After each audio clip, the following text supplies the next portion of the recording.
नमस्कार. थंबनेल बघून जर का तुम्ही हा व्हिडिओ बघायला सुरू केला असेल तर थोडं थांबा. कारण असं आहे, कारण ही बातमी तुम्ही कुठे ना कुठेतरी पेपरमध्ये वाचलेली आहे, सोशल मीडियावरती बघितलेली आहे. कारण या घटनेचं गंभीर स्वरूप जर बघितलं तर प्रत्येक ठिकाणी याचं पॉपअप आहे. त्याच्यामुळे प्रत्येकाला ही गोष्ट माहिती आहे.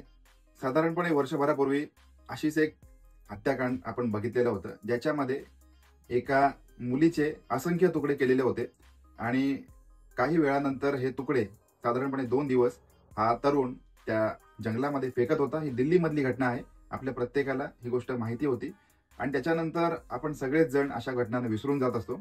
परंतु याच्याच सारखी किंवा याहीपेक्षा जास्त भयानक अशी घटना म्हणजे बँगलोरचा महालक्ष्मी हत्याकांड. आता प्रत्येक वेळेला हे महालक्ष्मी नाव घेण्यापेक्षा आपण थोडंसं वेगळं नाव ठेवूया. या मुलीचं दुसरं नाव आहे चळिष्ठा. कारण चळिष्ठा ही जी मुलगी आहे ही अतिशय चंचल आहे आणि तिचं लग्न झालेलं आहे आणि तिला एक अपत्य आहे, एक मुलगी आहे. हे सगळं असताना देखील अशी एक स्त्री दुसऱ्या व्यक्तीच्या प्रेमात पडते. त्याच्यानंतर कोणीतरी तिसरा तिच्या आयुष्यामध्ये येतो. अशी 2 ते 3 अफेअर या मुलीचे असतात.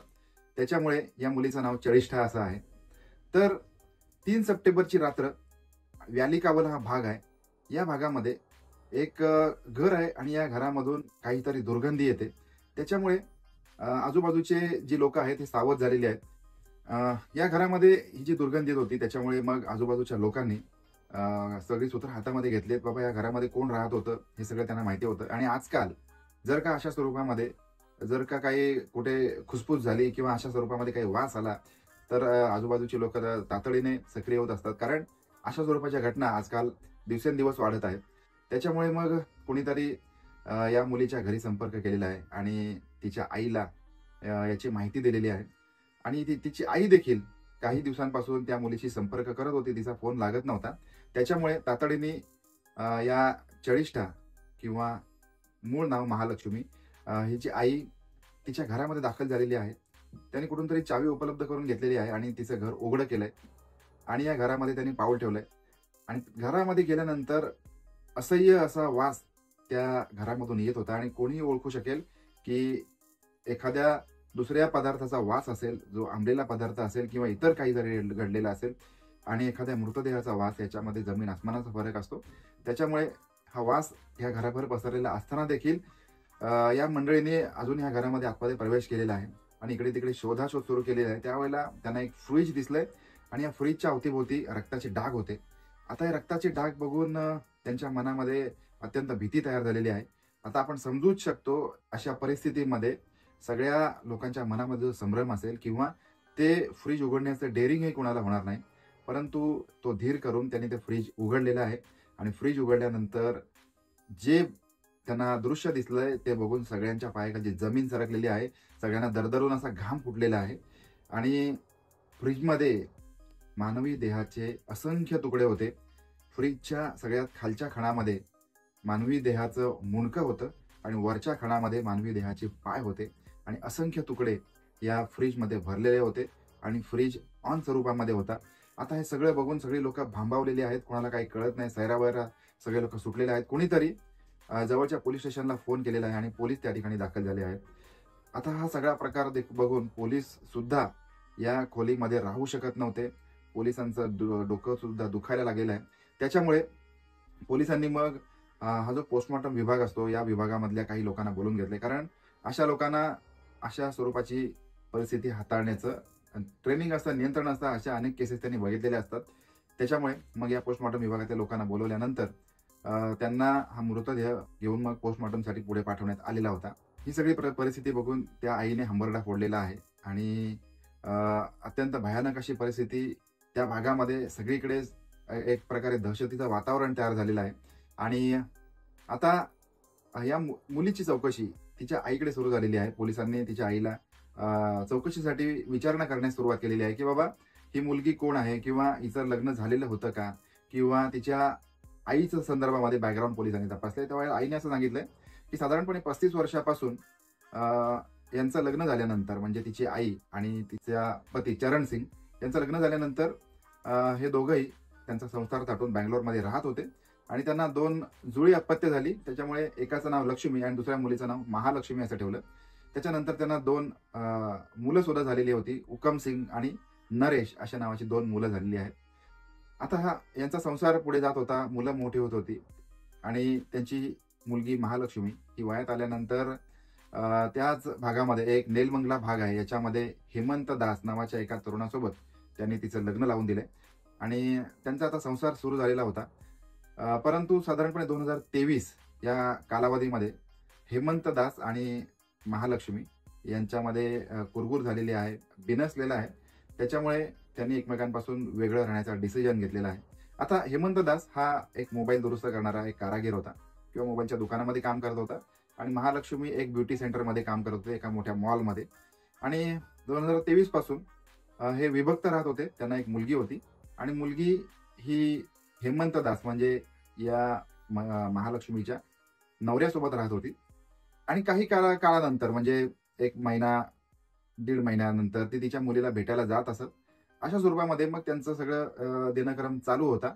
आणि अशातच 3 सप्टेंबर या दिवशी या महालक्ष्मीची म्हणजे या चळिष्ठाची हत्या झालेली आहे.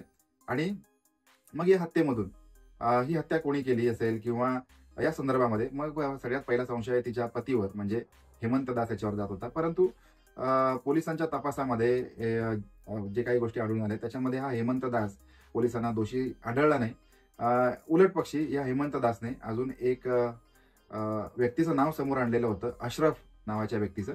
आणि या व्यक्तीनेच कदाचित या चळिष्ठाचा खून केलेला असावा, तिला मारलेला असावा असं त्याच्याकडून संशय व्यक्त झाल्यामुळे मग पोलिसांनी काय केलंय की हा अशरफ याला ताब्यात घेतलेला आहे आणि याची चौकशी सुरू केलेली आहे.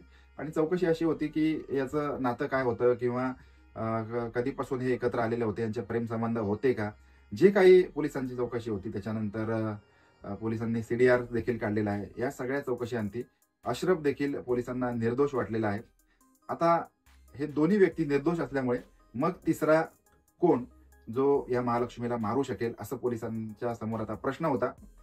आता अधिक माहितीच्या आधारे किंवा पोलिसांचे खबरे नेटवर्क असेल किंवा पोलीस मग एखादा तपास करण्यासाठी जे काही मार्ग अवलंबतात त्या मार्गातून पोलिसांना एक माहिती कळलेली आहे. एका व्यक्तीचं नाव समोर आलेलं होतं. त्याचं नाव असं होतं की मुक्तिरंजन राय किंवा मुक्तिरंजन रॉय या व्यक्तीचं नाव समोर येत होतं. आणि त्याच्यामुळे मग सगळी सोयी पोलिसांची संशयाची सोयी या मुक्तिरंजन दास या व्यक्तीकडे गेलेली आहे आणि त्याच्यामुळे मग याचा शोध सुरू झालेला आहे.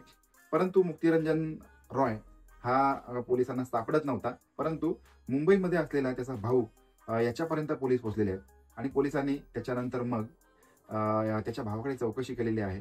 मुक्तिरंजन राय याच्या भावाने पोलिसांसमोर खुलासा केलेला होता की या मुक्तिरंजननेच या महालक्ष्मी उर्फ चळिष्ठा हिचा खून केलेला होता आणि त्या संदर्भामध्ये कबुली जबाब त्याने त्याच्या भावाकडे दिलेला होता. त्याच्यामुळे आता पोलीस यंत्रणा ऍक्टिव्हेट झालेली आहे. पोलिसांना काही करून मुक्तिरंजन राय हवा होता. त्याच्यामुळे मग पोलिसांनी जे इतर त्यांचा तांत्रिक तपास आहे हा सुरू केलेला आहे. त्यावेळेला एक गोष्ट लक्षात आली की मुक्तिरंजन हा ओडिशामध्ये आहे आणि अनेक ठिकाणी तो त्याचं ठिकाण बदलत आहे आणि तो त्याच्या मूळ गावी सुद्धा गेलेला होता. साधारणपणे 24 सप्टेंबर या दिवशी त्याचं जे मूळ गाव आहे फुंडी या गावामध्ये हा गेलेला आहे आणि असं सगळं पोलिसांच्या लक्षात आलेलं होतं.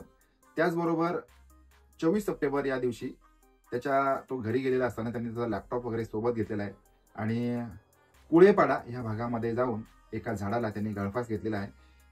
हा गळफास घेतल्यानंतर ही बाब जेव्हा समोर आली त्यावेळेला मग त्याचा मृतदेह रिकव्हर केल्यानंतर इतर त्याच्यासोबत असलेली डायरी किंवा या गोष्टी सोबत त्याच्या ज्या होत्या त्या ताब्यात घेतल्यानंतर एक गोष्ट लक्षात आली, त्याच्यामध्ये सुसाईड नोट आढळलेली आहेत आणि अजून त्याच्यामध्ये त्यांनी ही महालक्ष्मी उर्फ चळिष्ठा हिला मारल्याचं त्याच्यामध्ये कबुली जबाब होता.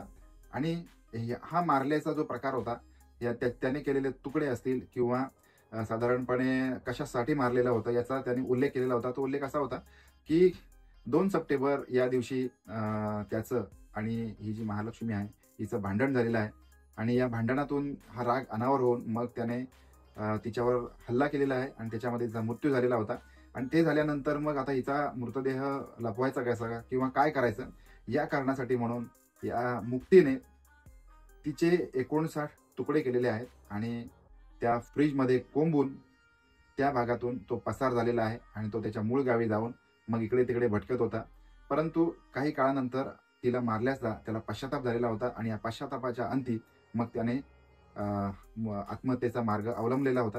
अशा स्वरूपामध्ये हा जो अत्यंत भयानक असा खुनाचा थरार आहे हा पोलिसांसमोर उघड झालेला होता. याच्यातून तिचा जो नवरा आहे आणि तिचा प्रियकर अशरफ यांना क्लीन चिट मिळालेली आहे. त्याचबरोबर हा मुक्तिरंजन राय याच्या विरोधामध्ये मग दुशिरी पोलीस ठाणे या ठाण्यामध्ये मग पोलिसांनी गुन्हा दाखल केलेला होता. अशा स्वरूपामध्ये हे एक भयानक असा हत्याकांडाचा उलगडा काही काळामध्ये पोलिसांनी केलेला आहे. आता या सगळ्यामधून आपल्याला एक गोष्ट लक्षात घेण्यासारखी ही आहे की जर का एका तरुण तरुणीचं लग्न झालेलं असेल, तुम्ही संसारामध्ये असाल, तर शक्यतो बॅलन्स करायचा आहे आणि हा जो तुमचा संसार आहे हा सुखाने करायचा, नेटाने करायचा आहे.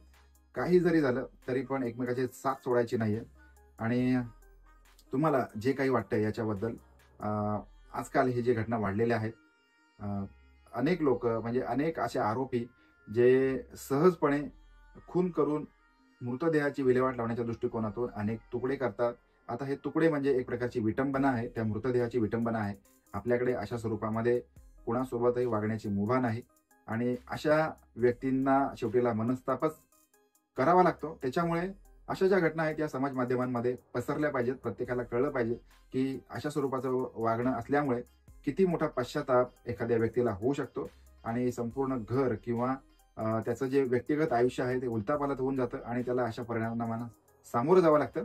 आता हे संपूर्ण घटनेबद्दल आपल्याला काय वाटतंय, आपण कशा स्वरूपाने वागलं पाहिजे, याच्यामध्ये कोणाची काय चूक होती, याच्याबद्दल आपण कमेंट करून जरूर कळवा. भेटूया पुन्हा एकदा रात्री बरोबर 9 वाजता नवीन क्राईम स्टोरीमध्ये. तोपर्यंत काळजी घ्या. धन्यवाद.